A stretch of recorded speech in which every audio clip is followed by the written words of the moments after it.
सबको जय मसीह की। परमेश्वर को धन्यवाद हो एक बार फिर से हमें मिलाने के लिए। हम लोग इकट्ठा है मसीह की देह के रूप में चर्चेज और परमेश्वर की सच्ची और सिद्ध बातों पर ध्यान करने के लिए। लिखा है सीधा सीधा तुम सत्य को जानोगे, सत्य तुम्हें स्वतंत्र करेगा। आइए उस सत्य पर चर्चा करते हैं जो सत्य मनुष्य को स्वतंत्र करता है। इस विषय में हम लोग ध्यान करेंगे, वह विषय है दोष लगाना। दोष लगाने का मायना क्या है, क्योंकि 7 का 1 मती हमें बताता है दोष मत लगाओ कि तुम पर भी दोष नहीं लगाया जाएगा, है ना। और जिस नाप से तुम नापते हो उसी नाप में जोड़कर तुम्हारे लिए नापा जाएगा। और उसके विषय में ऐसा लिखा है कि हे कपटी, तुझे अपनी आंख का लट्ठा तुझे नहीं दिखता है ना। और इस वचन को दोष मत लगाओ तुम पर भी दोष नहीं लगाया जाएगा, 7 का 1 मती सबसे ज्यादा प्रयोग किया जाता है वचन। और इसको बहुत अच्छे से समझाया गया मती 7 का 5 के अनुसार। क्या लिखा है, हे कपटी, पहले अपनी आंख से लट्ठा निकाल ले तो तब तू अपने भाई की आंख का तिनका भली भांति देखकर निकाल सकेगा। यानी कि पहले तू अपने आंख का लट्ठा निकाल ले। दोष लगाने का मायना है उसकी कमी, किसी की कमी उसको बताना। उसके विषय में परमेश्वर का वचन ऐसा बताता है, तू पहले अपनी आंख का लट्ठा निकाल ले, यानी कि अपने कमियां जो बेशुमार है, तेरी अपनी कमियां जो बेशुमार है उन्हें दूर कर। उसके बाद तू अपने भाई की आंख का तिनका भली भांति देखकर निकाल सकेगा। तो कमी किसने बताई किसको, देखिए इस बात पर हम लोग ध्यान करेंगे।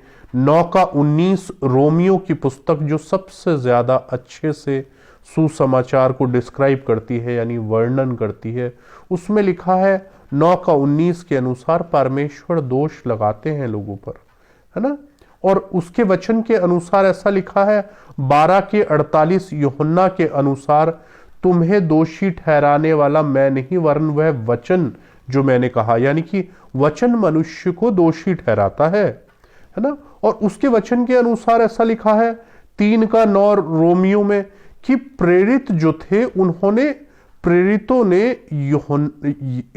यूनानियों और यहूदियों दोनों को दोषी ठहराया कि वो सब लोग पाप के वश में हैं।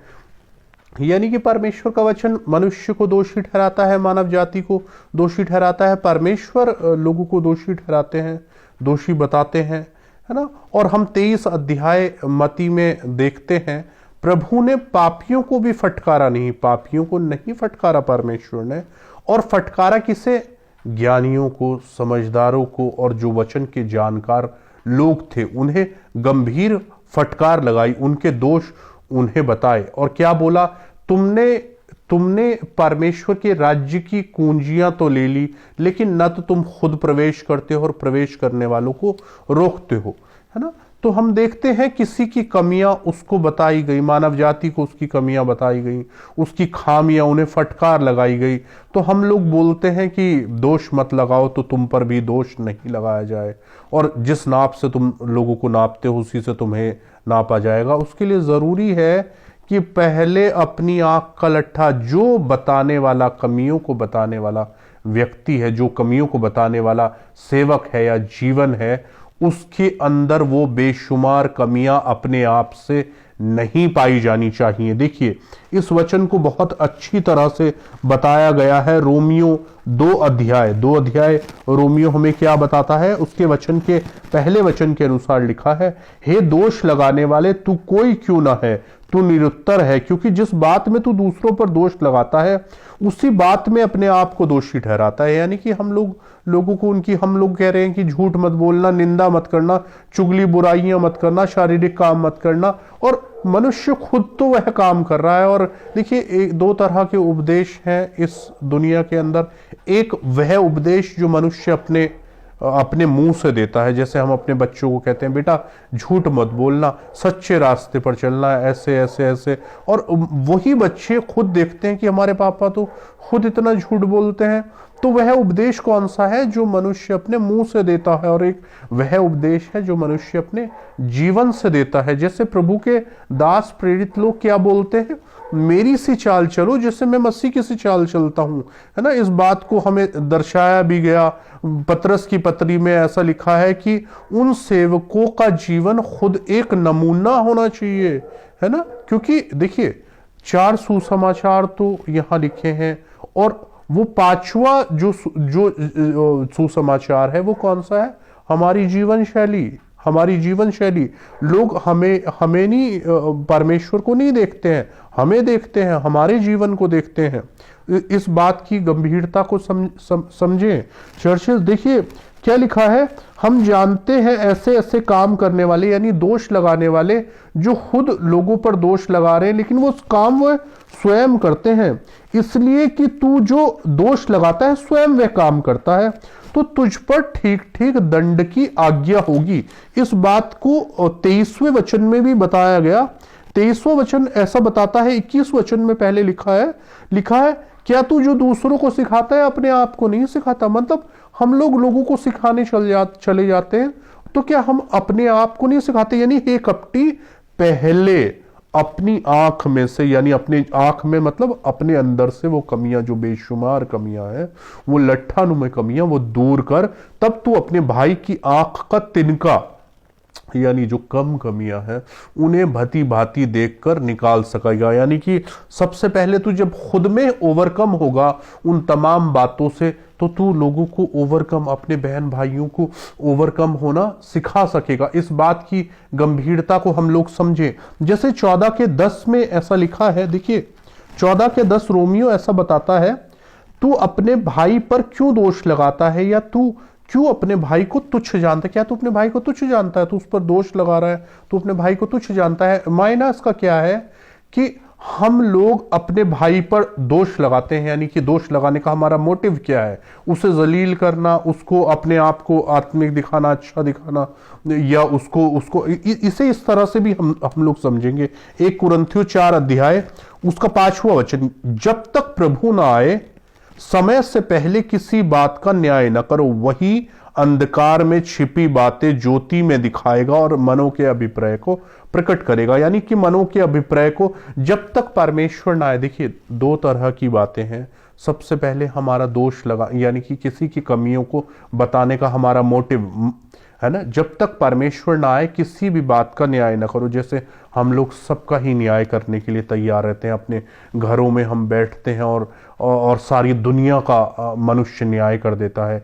इस बात की गंभीरता को हम लोग समझें। किसी का भी न्याय, जिसका न्याय हमने करना है वह स्वयं हमारा अपना जीवन है, जिसके विषय में लिखा है, अपने आप को जांचो और परखो कि मसीह तुम में है या नहीं, नहीं तो तुम लोग जांच में निकम्मे ठहरे। किसे परखना है अपने आप को, कोई भी कड़वी जड़ कहां ना फूटे हमारे अंदर। और एक बात को हम लोग बड़े ही गंभीरता से बार बार समझेंगे। चर्चेस 11 के 25 के अनुसार साफ साफ लिखा है, मती की सुसमाचार हमें बताता है, उसने अपनी बातें ज्ञानियों और समझदारों से छुपा कर रखी और किस पर प्रकट करी, बालकों पर प्रकट करी। बालक कौन, सीधे लोग जो यदि तो ना फिरे और एक बालक के समान ना बने, फिर कर छोटे हो गए लोग, बातें समझ में आएंगी।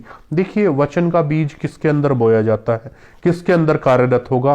कोई भी बीज बोने के लिए भूमि नम्र होनी चाहिए, नम्र भूमि के अंदर वचन का बीज बोया जाता है। 25 का 9 ऐसा भजन संहिता हमें बताता है, सीधे सीधे उसने नम्र लोगों को वह अपनी विधियां सिखाएगा, नम्र लोगों को वह अपनी आज्ञाएं, विधियां, नियम सिखाएगा। देखिए इस बात को हम लोग देखते हैं परमेश्वर के अनुग्रह से। अगर आप ऐसा चाहते हैं कि परमेश्वर की बातें आपको, देखिए क्या लिखा है 25 अध्याय भजन संहिता उसका 9वां वचन, वह नम्र लोगों को न्याय की शिक्षा देगा। हाँ, वह नम्र लोगों को अपना मार्ग दिखाएगा। अगर अब आप परमेश्वर के मार्ग को जानना चाहते हैं, अगर मैं परमेश्वर के मार्ग को जानना चाहता हूं, फिर हम्बल हार्ट, उसकी बातें समझ में आएगी। 3 का 32 नीति वचन ऐसा बताता है। देखिए आप इस वचन को भी देखिए, उसने, उसके वचन सीधे हैं। अब हमारा परमेश्वर कौन है? सीधा परमेश्वर। उसकी बातें कैसी हैं? उसका वचन सीधा है और सीधे लोगों को ही उसकी बातें समझ में आएंगी। परमेश्वर नम्र लोगों को उसकी वचन का बीज किसमें बोया जाएगा? नम्र भूमि में। इस बात को 3:32 नीति वचन ऐसा बता रहा है हमें, सीधा सीधा। परमेश्वर की महिमा के लिए इस वचन को भी हम लोग देखेंगे। देखिए, बहुत संक्षिप्त में इन बातों को जानने के लिए हम लोग प्रयासरत रहेंगे। क्या लिखा है? क्या लिखा है? वह अपने भेद सीधे लोगों पर खोलता है। यहोवा कुटिलों से घृणा करता है, परंतु अपने भेद सीधे लोगों पर खोलता है। अगर आप एक सीधा जीवन जिएंगे, देखिए परमेश्वर ने मनुष्य को सीधा बनाया था, लेकिन उसने अपने सारे रास्ते निकाल लिए। कैसा बनने के लिए? अपनी मनमर्जी की चाल चलने के लिए। 7:29 सभोपदेशक हमें बताता है ना। और परमेश्वर के, अगर आप वचन को जानना चाहते हैं, इस गंभीरता को समझिए। ए दोष लगाने वाले, तू कोई भी क्यों नहीं है। जिन बातों के लिए तू दूसरों पर दोष लगाता है, क्या वही बातें तू स्वयं करता है? तू जो लोगों को सिखाने जाता है, अपने आप को नहीं सिखाता। जिसका न्याय हम लोग करें वो स्वयं हमारा अपना जीवन है। 7:1 मती, उसको क्लियर किया गया दोष लगाने वाले के विषय में। दोष मत लगाओ कि तुम पर भी दोष नहीं लगाया जाए। वो कमियां किसको बतानी? पहले अपनी आंख का लट्ठा निकाल ले, तो तू अपने भाई की आंख का तिनका भली भांति देखकर निकाल सकेगा। और इस बात को इस तरह से समझिए, जब हमें किसी की कमियां बतानी भी है, देखिए किसी भी बात का न्याय मत करो, क्योंकि परमेश्वर ही है जो मनों के अभिप्राय को प्रकट करेगा। जैसे हमने देखा है, क्या लिखा है 1 कुरिन्थियों उसके 4:5 वचन में, जब तक प्रभु ना आए वही सब बातों का न्याय, किसी भी बात का न्याय मत करो समय से पहले। वही अंधकार में छिपी बातें और मनों के अभिप्राय को प्रकट करेगा। परमेश्वर मनों के अभिप्राय को प्रकट करेगा, यानी मोटिव ऑफ हार्ट। सपोज करिए कि हम लोग ये सेवकाई, परमेश्वर की पवित्र सेवकाई कर रहे हैं, तो इस सेवकाई को करने का रीजन क्या है? क्या हम थोड़े से पैसे बटोरना चाहते हैं मनुष्य से, या हम लोग ये चाहते हैं, होली मिनिस्ट्री ये चाहती है कि महिमा हो जाए हमें कि हम वचन के कितने अच्छे जानकार हैं, या हम सचमुच चाहते हैं कि लोग परमेश्वर की ओर फिरें? देखिए, तौबा का प्रचार पहला प्रचार है, बहुत ही गंभीर प्रचार। परमेश्वर की महिमा के लिए उसे ग्रहण करिए और फिर कर कैसा बनना है एक बालक के। हम लोग परमेश्वर के राज्य में कैसे प्रवेश करेंगे, है ना? ऐसा लिखा है 18:3 मती के अनुसार, यदि तू न फिरे और एक बालक के समान न बने, स्वर्ग के राज्य में कभी प्रवेश नहीं करने पाएगा। परमेश्वर की बातें सीधी बातें है ना, चलाक मन से तो समझ में नहीं आएंगी उसकी बातें। इसलिए अपने मनों को फेरना होगा पूरी रीति से। और दोष, अगर हमें किसी का दोष बताना भी है तो हमें किस तरह से बताना है, इस बात को इब्रानियों की पुस्तक 5 अध्याय उसके 2 वचन में देखिए। इस वचन को भी हम लोग देखेंगे। क्या लिखा है? 5 अध्याय इब्रानियों की पुस्तक उसका 2 वचन, वह अज्ञानों और भूले भटकों के साथ नरमी से व्यवहार कर सकता है, इसलिए क्योंकि वह आप भी निर्बलता से घिरा है। सपोज करिए मुझे किसी को उसकी कमियां बतानी है, या हम लोग चर्चेस को, या ये टीचिंग सेशन, ये गंभीर बातें लोगों को बताएंगे, तो बड़ी बड़ी ही भूले भटके, जो हमारे बहन भाई भूले भटके हैं, अज्ञानता के कारण ही तो मनुष्य पाप और बुराई से ग्रसित है ना, है ना। मेरी प्रजा का नाश किस वजह से होता है? लिखा है ज्ञान की कमी की वजह से वो अज्ञानी भूले भटकों को नरमी के साथ व्यवहार करे। 4:6 कुलूसियों के अनुसार, तेरे मुंह के बोल सलोने हो, ताकि तुझे सबको उचित रीति से, हमें बताना तो है अपने बहन भाइयों को, लेकिन कैसे मुंह के बोल सलोने हो, वो नरमी से व्यवहार कर सके, क्योंकि आप भी निर्बलता से घिरा है। अरे भाई, मैं भी निर्बलता से घिरा हूं, हम लोग भी निर्बलता से घिरे हैं। ऐसा ना हो कि औरों को प्रचार करके कहीं हम ही व्यर्थ ठहरा दिए जाए, है ना। अपने जीवनों की चौकसी रखना, पहले अपनी आंख का लट्ठा निकाल ले, है ना। हे दोष लगाने वाले, तू कोई भी क्यों ना है ना, जो काम तू करता है उसके विषय में क्या परमेश्वर के दंड की आज्ञा उस व्यक्ति पर नहीं होती, है ना। जो लोगों को तो सिखा रहा है, अपने आप को क्या हम लोग नहीं सिखाते? इस बात की गंभीरता को समझे। और लिखा है कि 5:2 इब्रानियों जरूर पढ़िए, वह भूले भटकों को, है ना, नम्रता के साथ सिखाए, क्योंकि वह आप भी निर्बलता से घिरा है। प्रभु के इस चरित्र को हमेशा याद रखिए, वह कुचले हुए सरकंडों को नहीं तोड़ता था। वे दिया जो दिए बुझते थे, उन्हें बुझते हुए दीपकों को भी वे नहीं बुझाता, टिमटिमाती हुई। देखिए अभी भी आशा बाकी है, जब तक जिंदगी है तब तक आशा बाकी है। फिर कर परमेश्वर की ओर आए। देखिए इस बात की गंभीरता को बार बार समझिए। पाप और बुराई से घृणा करने वाले जीवन से प्रयासरत रहिए और अपने अंगों को काट कर निकालिए। यदि तेरी दाहिनी आंख तुझे ठोकर खिलाए, उसे निकाल कर फेंक दे। तेरा कान तुझे ठोकर खिलाए, तेरे हाथ तुझे ठोकर खिलाए तो काट कर फेंक दे, है ना। क्योंकि क्या काट कर फेंकना, हमारी मनुष्य की अपनी ही आदतें, अपना ही स्वभाव, अपना ही चरित्र, जिनके होते हुए तू नरक में उस अनंत आग में डाला जाएगा। हमारे बहनों, हमारे भाइयों, हमारे दोस्तों, परमेश्वर की पवित्र आत्मा इसीलिए हमें दिया जाता है ताकि हम लोग, और पवित्र आत्मा का सबसे अहम विषय क्या है? पाप और बुराई। देखिए इस बात को समझिए, पवित्र आत्मा हमें किन 3 विषयों पर सबसे गंभीर बात करते हैं? पवित्र आत्मा सबसे पहला विषय क्या है?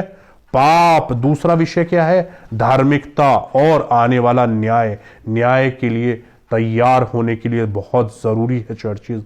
हम लोग धन्यवाद करते हैं, किसी का न्याय करने की जरूरत नहीं है। जिसका न्याय आपको करना है वो है आप स्वयं ही हैं। और अपनी आंखों से लट्ठा निकाल दे, वो कपट रूपी जीवन न जिए, अपनी आंखों से लट्ठा निकाल दे। फिर अपने बहन भाइयों को उनकी आंखों से तिनका, यानी उनको ओवरकम होना सिखाया जा सकेगा। हम प्रार्थना सहित आशा रखते हैं आप इन तमाम पवित्र बातों को समझ पा रहे हैं। ये परमेश्वर का सत्य है, ग्रहण करेंगे परमेश्वर की महिमा के लिए। फिर से मिलेंगे। जय मसीह की।